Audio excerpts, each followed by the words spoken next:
ഏവർക്കും യേശുക്രിസ്തുവിൻ്റെ നാമത്തിൽ ബൈബിളിലൂടെ ഒരു യാത്ര എന്ന പരമ്പരയുടെ 4ാം എപ്പിസോഡിലേക്ക് സ്നേഹപൂർവ്വം സ്വാഗതം.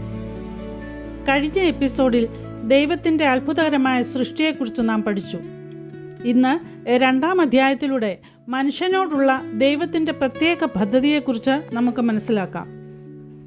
നിങ്ങൾ എപ്പോഴെങ്കിലും ചിന്തിച്ചിട്ടുണ്ടോ ദൈവം മനുഷ്യനെ എന്തിനാണ് സൃഷ്ടിച്ചതെന്ന്? നമ്മുടെ ജീവിതത്തിൽ യഥാർത്ഥ ലക്ഷ്യമെന്താണ്?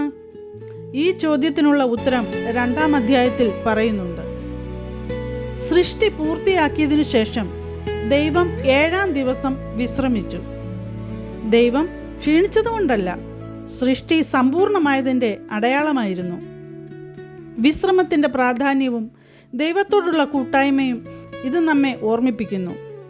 7ാം ദിവസത്തെ ദൈവം അനുഗ്രഹിച്ച് ശുദ്ധീകരിച്ചു. യഹോവയായ ദൈവം ഭൂമിയും ആകാശവും സൃഷ്ടിച്ച നാളിൽ വയലിൽ സസ്യമൊന്നും മുളച്ചിരുന്നില്ല, ഭൂമിയിൽ മഴ പെയ്ച്ചിരുന്നില്ല, ഭൂമിയിൽ നിന്ന് മഞ്ഞ് പൊങ്ങി നിലമൊക്കെയും നനച്ചിരുന്നു. യഹോവയായ ദൈവം നിലത്തെ പൊടികൊണ്ട് മനുഷ്യനെ നിർമ്മിച്ചിട്ട് അവൻ്റെ മൂക്കിൽ ജീവശ്വാസം ഊതി. മനുഷ്യൻ ജീവനുള്ള ദേഹിയായി തീർന്നു. ഇത് മനുഷ്യജീവൻ്റെ മഹത്വം കാണിക്കുന്നു. നമ്മുടെ ജീവൻ ദൈവത്തിൻ്റെ ദാനമാണ്. ദൈവം മനുഷ്യൻ ജീവിക്കുവാൻ മനോഹരമായ ഒരു തോട്ടമുണ്ടാക്കി. അവിടെ മനുഷ്യന് ഉത്തരവാദിത്വവും നൽകി. തോട്ടം നനപ്പാൻ ഏദനിൽ നിന്ന് ഒരു നദി പുറപ്പെട്ടു. അത് അവിടെ നിന്ന് 4 ശാഖയായി പിരിഞ്ഞു. ഒന്ന് പീശോൻ. പീശോൻ എന്നതിൻ്റെ അർത്ഥം ദൈവ ഇഷ്ടം എന്നാണ്. 2ാം നദിക്ക് ഗീഹോൻ എന്ന് പേരിട്ടു. ഗീഹോൻ എന്ന വാക്കിൻ്റെ അർത്ഥം വിശ്വാസ ജീവിതം. 3ാം നദിക്ക് ഹിദ്ദേക്കൽ എന്ന പേരിട്ടു. ഹിദ്ദേക്കൽ എന്നതിൻ്റെ അർത്ഥം പവിത്രത. യഹോവയായ ദൈവം മനുഷ്യനോട് കൽപ്പിച്ചത്, തോട്ടത്തിലെ സകല വൃക്ഷങ്ങളുടെയും ഫലം നിനക്ക് ഇഷ്ടം പോലെ തിന്നാം, എന്നാൽ തോട്ടത്തിൻ്റെ നടുവിലുള്ള നന്മതിന്മകളെക്കുറിച്ചുള്ള അറിവിൻ്റെ വൃക്ഷത്തിൻ്റെ ഫലം തിന്നരുത്, അത് തിന്നുന്ന നാളിൽ നീ മരിക്കും. മനുഷ്യൻ തനിച്ചായിരിക്കുന്നത് നന്നല്ല എന്ന് ദൈവം പറഞ്ഞു. ഞാൻ അവന് തക്കതായ ഒരു തുണ ഉണ്ടാക്കി കൊടുക്കുമെന്ന് അരുളി ചെയ്തു. യഹോവയായ ദൈവം സൃഷ്ടിച്ച ഭൂമിയിലെ സകല മൃഗങ്ങളെയും ആകാശത്തിലെ എല്ലാ പറവകളെയും നിലത്തുനിന്ന് നിർമ്മിച്ചിട്ട് മനുഷ്യൻ അവയ്ക്ക് എന്ത് പേരിടുമെന്ന് കാണുവാൻ അവൻ്റെ മുൻപിൽ വരുത്തി. മനുഷ്യൻ അവയ്ക്ക് പേരിട്ടു.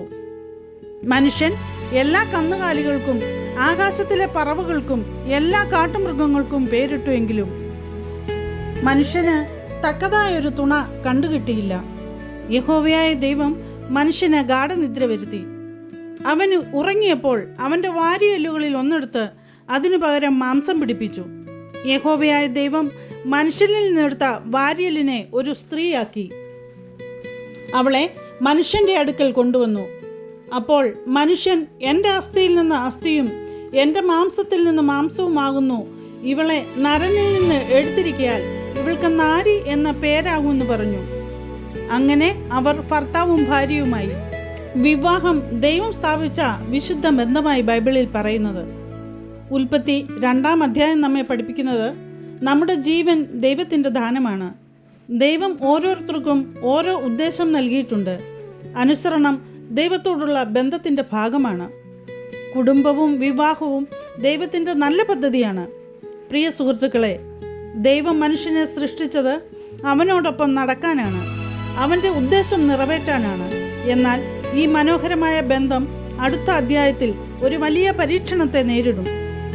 അടുത്ത എപ്പിസോഡിൽ നാം ഉൽപ്പത്തി 3ാം അധ്യായത്തെപ്പറ്റി ചിന്തിക്കും.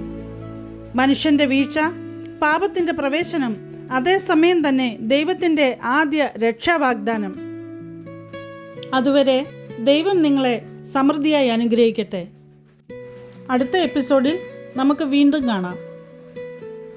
ഇതുവരെ എന്നെ കേട്ടുകൊണ്ടിരുന്ന നിങ്ങൾക്കേവർക്കും എൻ്റെ ഹൃദയം നിറഞ്ഞ നന്ദി, നമസ്കാരം.